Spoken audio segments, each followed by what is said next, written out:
Hi guys, what's up? I am Akshita and this is Siddhi and welcome back to our channel and thank you so much for watching us. So since wedding season is on the go and every person I know is getting engaged, we thought of coming up with a video which shows you how to make an engagement tray which bears the rings of the bride and the groom. So if you want to know how to make it, please keep on watching. To start with the base, you'll need a heart-shaped cutout from a mound board and a silk textured bright colored paper. Along with it, you need a smaller circular cutout and a heart-shaped tin lid which has about 1 to 2 cm of height for a 3D effect.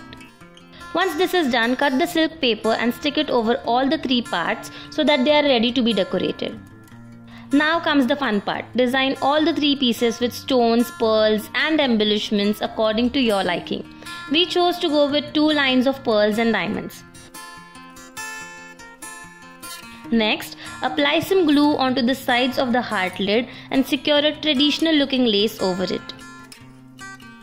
As for the actual ring holders, we used 2 jazzed up bottle lids and a circular foam sheet to keep the rings in place. Once you are satisfied with how your base looks, just assemble everything using a strong glue by arranging the 3 pieces like so.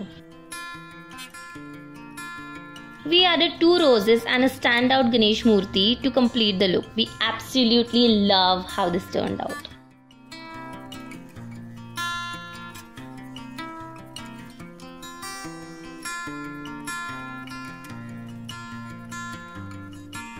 So guys, that was the video. We hope that you guys liked it. We went with a traditional theme, but if you want, you can go with floral, monochromatic and everything else that you can imagine of.